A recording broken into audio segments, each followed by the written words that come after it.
Good morning બાળકો. ધોરણ 4 વિષય ગુજરાતીમાં આપણે આજે પાઠ 11મો ઊંટ અને ફકીરની પહેલાં તો શબ્દ સમજૂતી જોશું. હવે બાળકો, જેમ આપણે બુકમાં બધા જે પાઠ છે એની શબ્દ સમજૂતી લખી છે, એવી જ રીતે પાઠ 11 ઊંટ અને ફકીરની શબ્દ સમજૂતી પણ લખવાની છે. તો પહેલાં આપણે શબ્દ સમજૂતી જોશું. પહેલું ફકીર. ફકીર એટલે કે ત્યાગી અથવા તો વૈરાગી, મુસલમાન, સાધુ. હવે આ ફકીર ત્યાગી છે, આપણે જોયું છે કે આ સાધુ છે લીલા પહેરવેશમાં તમને જોવા મળતો જ હોય છે, અને શું કહેવાય છે તો કે ફકીર. બીજું વનવગડામાંથી એટલે કે જંગલમાંથી. ત્રીજું છે ખોડું. ખોડું એટલે કે ખોડવાળું અથવા તો લંગડું, કે જેને આપણે એક પગે ખોડું હોય છે એને આપણે શું કહીએ છીએ? લંગડું હોય છે એને ખોડું કહીએ છીએ. ચોથું લાદિયા છે. લાદિયા છે એટલે કે ખડક્યા છે અથવા તો સામાન મૂક્યો છે. પાંચમું ક્યારના એટલે કે ઘણા સમયથી. છઠ્ઠું લાલચ. લાલચ એટલે કે લોભ. સાતમું કડકાઈથી. કડકાઈથી એટલે કે સખ્તાઈથી. આઠમું ઝવેરાત. ઝવેરાત એટલે કે હીરા, માણેક, મોતી, જવાહીર વગેરે. નવમું રહેમ એટલે કે દયા. દસમું અવલોકન. અવલોકન એટલે કે ઝીણવટથી જોવું તે. 11મું કરડેલા એટલે કે દાંતથી કાપેલા. 12મું કાણું. કાણું એટલે કે અહીં એટલે કે પાઠમાં, એક આંખ વગરનું. 13મું બણબણતી એટલે કે બણબણ એવો અવાજ કરતી. 14મું ધણી એટલે કે માલિક. 15મું નાઠ્યું છે. નાઠ્યું છે એટલે કે નાસી ગયું છે. 16મું વર્ણન કર્યું એટલે કે શું શું અને કેવું કેવું છે તે વિસ્તારથી કહ્યું. 17મું લાદવું. લાદવું એટલે કે મૂકવું અથવા તો ખડકવું. 18મું શિક્ષા. શિક્ષા એટલે કે સજા. 19મું કિંમતી એટલે કે મૂલ્યવાન. હવે છે રૂઢિપ્રયોગ. તો રૂઢિપ્રયોગમાં પેલું છે ઝડતી લહેરાવી. ઝડતી લહેરાવી એટલે કે જાંચ કે તપાસ કરાવવી. બાળકો, હવે આપણે પાઠ 11મો ઊંટ અને ફકીરની સમજૂતી જોશું. તો એક ફકીર વનવગડામાંથી પસાર થતા હતા. હવે ફકીર એટલે કે સાધુ અથવા તો વૈરાગી, કે જે મુસલમાન લોકો હોય છે એને સાધુ કેવો એનો પહેરવેશ હોય છે તો કે લીલા કલરનો, જે માથે બાંધતા હોય છે, આખો એનો પહેરવેશ કેવો હોય છે? લીલા કલરનો હોય છે. તો એ મુસલમાન સાધુ, એને શું કહેવાય છે તો કે વૈરાગી કહેવાય છે. અને વનવગડામાંથી એટલે કે જંગલમાંથી, કે એક ફકીર છે સાધુ, એ વનવગડામાંથી પસાર થતા હતા. એવામાં એક વેપારી તેને સામો મળ્યો. હવે જ્યારે સાધુ છે એ વનવગડામાંથી પસાર થતા હતા, એવામાં એક વેપારી આવે છે, અને એ વેપારી છે એ ફકીર છે એને સામે મળે છે. તેણે પૂછ્યું, ફકીર બાબા, તમે આટલામાં ક્યાંય ઊંટ જતું જોયું છે? હવે શું કીધું છે કે જે ફકીર બાબા એને સામે મળે છે, તો એ વેપારી ફકીરને પૂછે છે કે ફકીર બાબા, તમે આટલામાં ક્યાંય મારું ઊંટ જોયું છે? ફકીરે કહ્યું, તેની જમણી આંખ ફૂટેલી છે. હવે ફકીર શું કહે છે કે જેની એ ઊંટ છે એની જમણી આંખ ફૂટેલી છે, તે ડાબે પગે ખોડું છે. કે જે ઊંટ છે એ કેવું છે તો કે તે ડાબે પગે ખોડું. ખોડું એટલે કે લંગડું છે, કે તે એક પગે લંગડું છે. તેનો આગલો દાંત પડી ગયો છે, કે એ ઊંટ છે એનો આગલો દાંત પણ પડી ગયો છે. હવે આ ઊંટ છે એનું વર્ણન કરે છે કે ઊંટ કેવું હતું એમ. તેની એક બાજુએ મધ તથા બીજી બાજુએ ઘઉં લાદ્યા હતા. હવે ઊંટ હતું એની એક બાજુએ શું લાદ્યું હતું તો કે મધ લાદ્યા હતા, અને બીજી બાજુએ શું હતું? લાદ્યા હતા એટલે કે મૂકેલા હતા. તો એની બીજી બાજુએ ઘઉં લાદ્યા હતા એટલે કે મૂક્યા હતા. ફકીરના આ સવાલ સાંભળીને વેપારી રાજી થતો બોલી ઉઠ્યો કે હવે તો વેપારીનું ઊંટ ખોવાઈ ગયું હતું અને આ ફકીરના આ વર્ણનથી એને કહ્યું કે એની એક આંખ ફૂટેલી છે, એની એક બાજુએ ઘઉં લાદ્યા છે, એક બાજુએ મધ લાદ્યું છે, આવું બધું ફકીરે વર્ણન કર્યું. તો વેપારી પણ એ સાંભળીને ખુશ થઈ ગયો. ફકીર બાબા, એ જ મારું ઊંટ, તમે તેને ક્યાં જોયું? અમે સૌ ક્યારના તેને શોધ્યા કરીએ છીએ. હવે જ્યારે ફકીર આ વર્ણન કરે છે કે એનું ઊંટ કેવું હતું, ત્યારે પેલા વેપારી છે એ તો રાજી થઈ જાય છે અને કહે છે કે ફકીર બાબા, આ ઊંટ છે એ તમે ક્યાં જોયું હતું? અમે તો ક્યારના શોધ્યા જ કરીએ છીએ.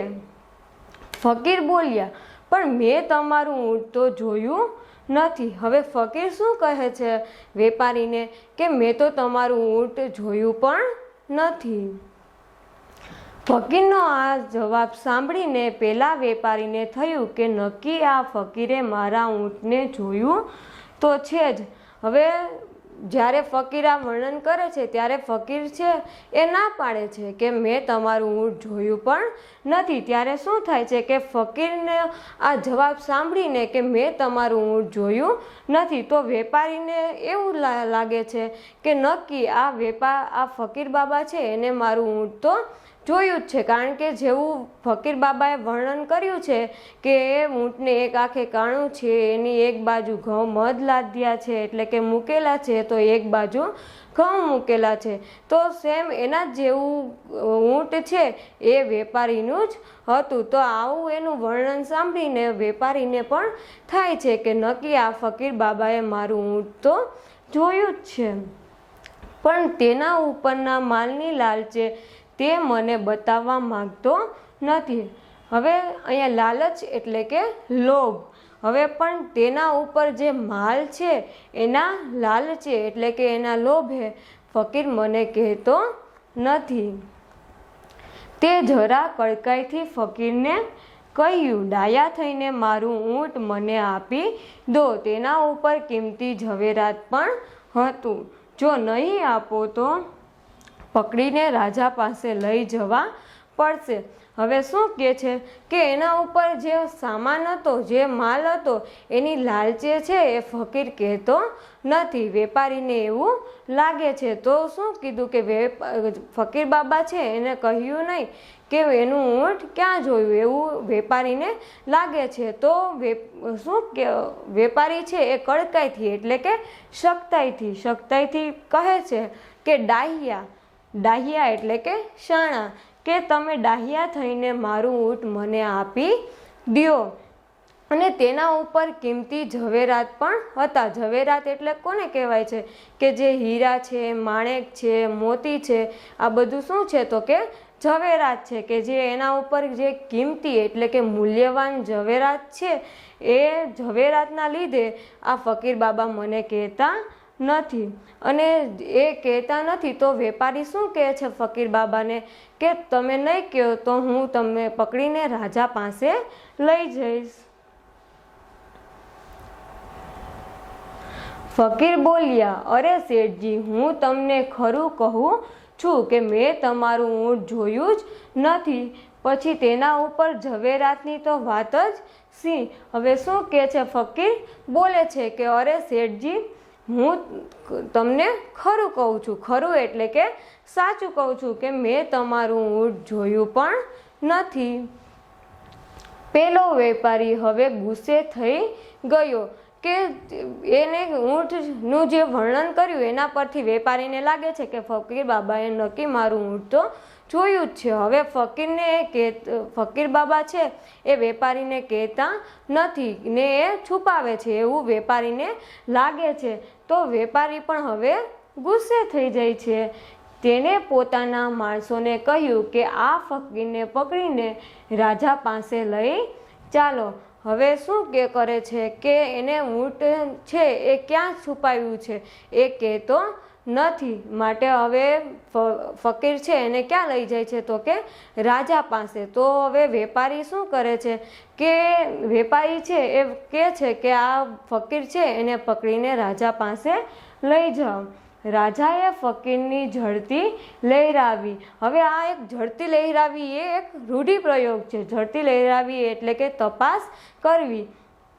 કે રાજાએ ફકીરની ઝડતી લહેરાવી પણ કશું ઝવેરાત તેની પાસેથી નીકળ્યું નહીં. છતાં ફકીરે ઊંટનું જે વર્ણન આપ્યું તે તો બરાબર પેલા વેપારીના ઊંટનું જ હતું.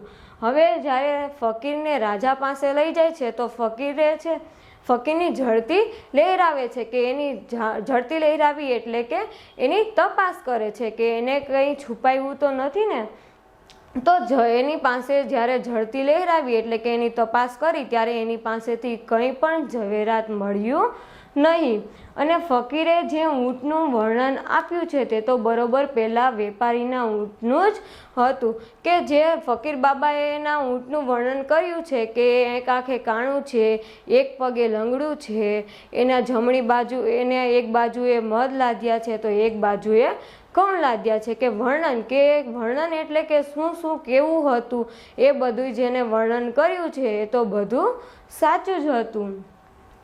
તેથી તેણે એ ઊંટ જોયું નથી. એ વાત તો કેમ મનાય કે એને ઊંટ હતું એ વર્ણન કર્યું હતું એ સેમ વેપારીના ઊંટ જે ખોવાઈ ગયું હતું એના જેવું જ હતું. કે એને વર્ણન કર્યું એ તો બધું સાચું જ હતું નથી.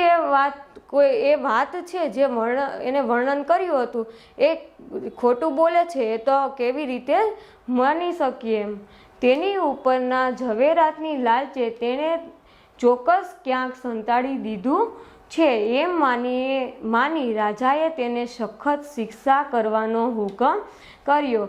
કે એના ઝવેરાતની લાલચે એટલે કે લોભે કે એને ઝવેરાત એની ઉપર હતા એને લાલચે કે લોભે એને સંતાડી દીધું છે એવું માનીને રાજા એને સખત શિક્ષા એટલે કે સજા કરવાનો હુકમ કર્યો છે. રાજાનો હુકમ સાંભળી ફકીર બોલ્યો, રાજાજી રહેમ કરીને પહેલાં મારી વાત સાંભળો. હવે શું કહે છે કે રાજાને એ સજા કરવાનો હુકમ કરે છે ત્યારે ફકીર શું કહે છે કે રાજાજી રહેમ એટલે કે દયા, કે તમે મારી ઉપર દયા કરીને પહેલાં તો મારી વાતને સાંભળો. ખરેખર મેં ઊંટ જોયું નથી.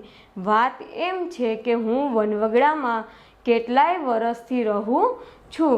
હવે શું કહે છે ફકીર કે ખરેખર મેં ઊંટ જોયું નથી અને હું વનવગડામાંથી એટલે કે જંગલમાં કેટલાય વર્ષો થયા રહું છું.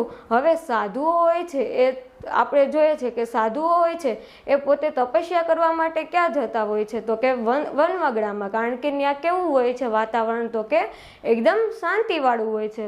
તો માટે આ સાધુઓ હોય છે એ વધુ પડતા આપણે જંગલમાં જેવી જગ્યાએ જોવા મળતા હોય છે. તો આ સાધુ છે ફકીર છે એ પણ વનવગડામાં એટલે કે જંગલમાં કેટલાય વર્ષો થયા રહેતા હોય છે.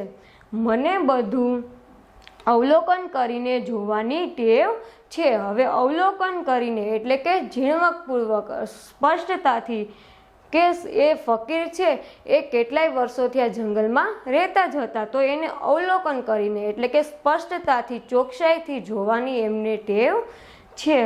આજે સવારે જ્યારે હું વગડામાંથી જતો હતો ત્યારે મેં જમીન ઉપર ઊંટના પગલાં જોયા પરંતુ તેની સાથે માણસના પગલાં ન હતા. તે ઉપરથી મેં માન્યું છે કે તે ઊંટ તેના માલિક પાસેથી છૂટું પડી ગયેલું હોવું જોઈએ.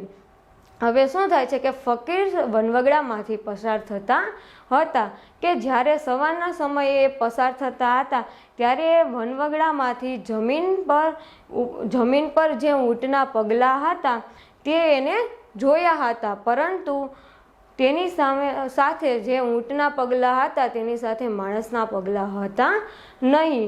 અને એને માણસના પગલાં ન હતા એ પરથી એને લાગ્યું કે આ ઊંટ એના માલિક એટલે કે ધણી પાસેથી છૂટું પડી ગયું હશે. પગલાંના માર્ગની એક જ બાજુમાં ઝાડના પાંદડા કરડેલા હતા. હવે પગલામાં માર્ગ એટલે કે જ્યાંથી ઊંટ પસાર થતો હતો, માર્ગ એટલે કે રસ્તો, કે પગલાના માર્ગની એક બાજુમાં ઝાડના પાંદડા કરડેલા હતા, કે જ્યાંથી ઊંટ પસાર થતું હતું ત્યાંથી એની એક બાજુએ ઝાડ એટલે કે વૃક્ષના પાંદડા કરડેલા એટલે કે ખાધેલા હશે. તે પરથી મેં માન્યું કે ઊંટ એક આંખે કાણું હોવું જોઈએ, કે એને એક બાજુએથી જે પાંદડા હતા એ ખાધેલા હતા. એ ઉપરથી ફકીર માને છે કે ઊંટ છે એ એક આંખે કાણું એટલે કે એક આંખે એ આંધળું હશે. તેના પગલામાંનું એક બાજુનું પગલું જરા ઓછું દેખાતું હતું. તે ઉપરથી મેં ધાર્યું કે તે એક પગે ખોડું હશે, કે તેના એક પગલાની એક બાજુ છે.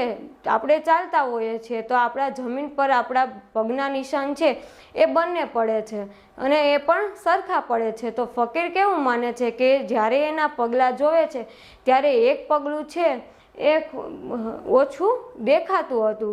તો એ ઉપરથી ફકીર પણ માને છે કે ઊંટ છે એ એક પગે ખોડું એટલે કે લંગડું હશે, કારણ કે જો એ લંગડું ન હોત તો એના બે પગના નિશાન છે એ સરખા છપાત, પણ એવી રીતે એક પગલું છે એનું આછું દેખાતું હતું. માટે ફકીર માને છે કે ઊંટ છે એ એક પગે ખોડું એટલે કે લંગડું હશે.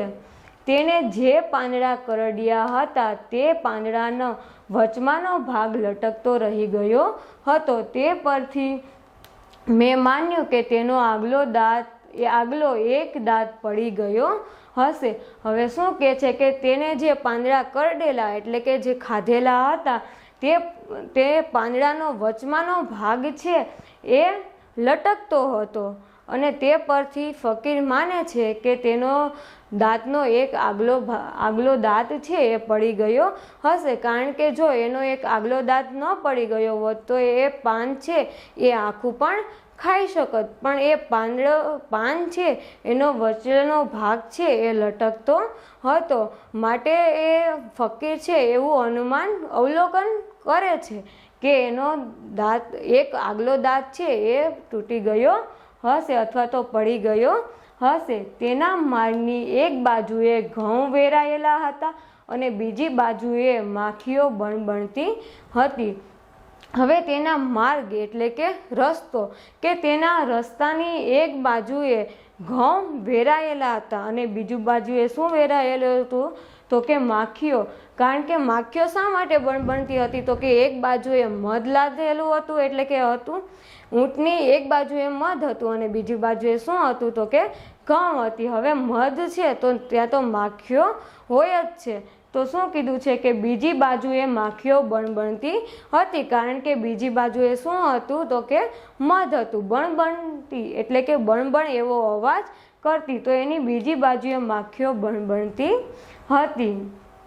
એ ઉપરથી મેં અનુમાન કર્યું કે તે ઊંટની એક બાજુએ ઘઉં લાદ્યા હશે અને બીજી બાજુએ મધ લાદ્યું હશે, કે તેની એ ઊંટ ચાલ્યું જતું હશે તો એને રસ્તામાં એક બાજુએ ઘઉં વેરાયેલા હતા અને બીજી બાજુએ માખીઓ બણબણતી હતી. અને આ અવલોકનથી ફકીરે શું અનુમાન કર્યું કે એની એક બાજુએ ઘઉં હશે અને બીજી બાજુએ મધ હશે. કોઈ માણસ તેની ઉપર બેઠું હોય તો ઘઉં કે મધ નીચે પડવા ન દે. હવે ફકીર શું કહે છે કે જો કોઈ એ ઊંટ ઉપર બેઠું હોય તો એની બંને બાજુએ મધ અને એક બાજુએ શું હતું ઘઉં હતું, તો એની પર જે માણસ બેઠો હોય તો એ ઘઉં કે મધ પડવા દે નહીં. એ ઉપરથી મેં માની લીધું કે તે ઊંટ એકલું તેના ધણી પાસેથી નાઠ્યું છે. હવે એ જો ઊંટની પર કોઈ બેઠું હોય તો આ ઘઉંને મધ છે એ પડવા દે નહીં, અને તે માટે ફકીર છે એને શું અવલોકન કર્યું કે આ ઊંટ છે એ તેના ધણી એટલે કે માલિક પાસેથી નાઠ્યું એટલે કે છૂટું પડી ગયું છે, નાઠ્યું અથવા તો ભાગી ગયું છે. થોડે દૂર જતાં આ વેપારી મને સામો મળ્યો અને ઊંટ વિશે પૂછવા લાગ્યો કે થોડે દૂર જતાં જ હવે ફકીર છે વનવગડામાંથી પસાર થતા હતા તો થોડે દૂર એને એક વેપારીએ મળે છે કે જેનું ઊંટ ખોવાઈ ગયું હતું। તો એને એ વેપારી છે એ સામે મળ્યો છે અને એને આ ઊંટ વિશે પૂછ્યું। મેં તેના ઉપર પ્રમાણે ઊંટનું વર્ણન કર્યું કે મેં તેના ઉપર પ્રમાણે કે આગળ આપણે જોયું છે પાઠમાં કે ફકીરે શું કીધું છે કે તે એક પગે ખોડું છે એટલે કે એક પગે લંગડું છે અને ઊંટ છે એ કાણું એને એક આંખે કાણું પણ છે અને એના એક બાજુ મધ લાદ્યા છે તો બીજી બાજુએ ઘઉં લાદ્યા છે એવું વર્ણન એટલે ચોકસાઈપૂર્વક એને શું શું છે કેવું કેવું છે એ ઊંટનું વર્ણન કર્યું હતું। તે ઉપરથી તેને લાગ્યું કે તેનું ઊંટ મેં જોયું છે કે એને વર્ણન કર્યું હતું એના ઉપરથી એ વેપારી છે એને લાગે છે કે નક્કી આ ફકીરે મારું ઊંટ તો જોયું જ છે પણ ઝવેરાતની લાલચે હું તેને બતાવતો નથી પરંતુ રાજાજી હું સાચું કહું છું કે મેં ઊંટ જોયું પણ નથી કે સંતાડ્યું પણ નથી। હવે એની ઉપર ઝવેરાત હતા એની વેપારીને એમ થાય છે કે એની લાલચે આ ફકીર નક્કી મને ઊંટ છે ક્યાં છે એ બતાવતો નથી પણ શું કહે છે ફકીર વેપારીને રાજાને કે રાજાજી સાચું કહું તો મેં એ વેપારીનું ઊંટ સંતાડ્યું નથી કે મેં એનું ઊંટ જોયું પણ નથી। રાજાને આ સાંભળીને ખાતરી થઈ કે ફકીરે ખરેખર ઊંટ જોયું નથી કે સંતાડ્યું નથી। હવે રાજાને આ વાત સાંભળી કે ફકીર છે એ પોતાને કેટલાય વર્ષોથી આ જંગલમાં રહે છે ને આ એમનું એક અવલોકન હતું તો જે વાત જે હતી એ રાજાને કહે છે અને એની આ વાત સાંભળીને રાજાને ખાતરી થઈ ગઈ કે આ ફકીરે એને ઊંટ જોયું પણ નથી કે સંતાડ્યું પણ નથી। તેને ઊંટ વિશે જે કહ્યું તે એની અવલોકન કરવાની ટેવ ઉપરથી જ કહ્યું છે કે તેને જે આ ઊંટ વિશે જે કહ્યું છે તે એમની અવલોકન શક્તિ અથવા તો અવલોકનની ટેવ ઉપરથી જ કહ્યું છે। અવલોકન એટલે કે એની જે જોયું હતું એને સ્પષ્ટ રીતે રજૂ કરવું કે એની એ અવલોકન શક્તિની ટેવ દ્વારા જેને કહ્યું હતું। રાજાએ ફકીરને ઇનામ આપીને છોડી દીધો કે રાજાએ આ એની અવલોકન શક્તિ છે એના માટે એને ઇનામ આપે છે કે એનો જે અવલોકન કરવાની શક્તિ હતી એને બિરદાવે છે। રાજાએ ફકીરને ઇનામ આપીને છોડી મૂકવાનો હુકમ કર્યો અને તેની અવલોકન શક્તિના ખૂબ જ વખાણ કર્યા કે એની અવલોકન શક્તિને માટે ફકીરને ઇનામ આપે છે અને એની હુકમ કર્યો કે હવે આ એની અવલોકન શક્તિના પણ ખૂબ જ એને વખાણ કરે છે। બાળકો અહીંયા આપણો પાઠ છે અહીં પૂરો થાય છે। હવે બાળકો આપણે પાઠની સમજૂતી જોઈ લીધી છે। હવે આપણે જોશું સ્વાધ્યાય। તો પેલું છે નીચેના દરેક પ્રશ્નોના ઉત્તર એક એક વાક્યમાં લખો। તો આપણે આ પ્રશ્નોના જવાબ છે આપણે એક એક વાક્યમાં લખવાના છે કે પેલું છે તો વેપારીએ ફકીરને શું પૂછ્યું તો વેપારીએ ફકીરને શું પૂછ્યું કે તમે મારું ઊંટ ક્યાંય જોયું છે।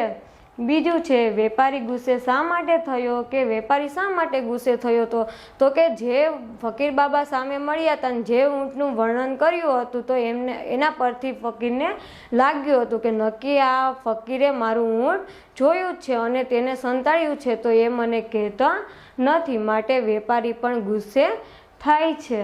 ત્રીજું ઊંટ એક આંખે કાણું હશે એવું અનુમાન ફકીરે કયા આધારે કર્યું છે કે એ એક આંખે કાણું હશે કે એ જ્યારે ઊંટ જતું હતું તો એ જંગલમાંથી જ્યારે પસાર થતું હતું ત્યારે એ પાન છે એને કરડેલા હતા। હવે જો એ એક આંખે કાણું હતું તો એ સીધે રસ્તે જ જતું હતું પણ એના પગલાં કેવા હતા તો કે એ સીધા રસ્તે ન હતા પણ એટલા માટે કેવું વર્ણન કરે છે કે તે એક આંખે કાણું પણ હશે। ચોથું ફકીરે પોતાની કઈ ટેવને આધારે ઊંટનું વર્ણન કર્યું તો ફકીરે પોતાની અવલોકન કરવાની ટેવને આધારે વર્ણન કર્યું છે। બીજું, નીચેના પ્રશ્નોના ઉત્તર લખો। બાળકો, આ 1 થી 5 પ્રશ્નો છે કે જે તમારે પાઠમાંથી જોઈને લખવાના છે। ત્રીજું, નીચેના શબ્દોનો ઉપયોગ કરીને વાક્ય બનાવો। હવે અહીંયા શબ્દો છે ઝવેરાત, હુકમ, અનુમાન, અવલોકન અને ફકીર। હવે આપણે આ શબ્દો છે એનો ઉપયોગ કરીને વાક્ય બનાવવાના છે કે તમે એવું વાક્ય બનાવવાનું છે કે જે આ શબ્દો છે ઝવેરાત, હુકમ, અનુમાન, અવલોકન અને ફકીર કે તમે વાક્યો બનાવો તેમાં આ શબ્દ પણ આવી જવા જોઈએ। પ્રશ્ન ચોથો, નીચેના વાક્યોને વાર્તાના ક્રમમાં ગોઠવીને લખો। તો હવે આ વાક્યો છે એ વાર્તાના આધારે ગોઠવવાના છે। તો આપણે પાઠ પહેલાં તો એક વખત વાંચી જવાનો છે અને પછી જે આ વાક્યો છે એ વાક્યો વાર્તાના આધારે ગોઠવવાના છે। પાંચમું, નીચેના વાક્યો કોણ બોલે છે તે લખો।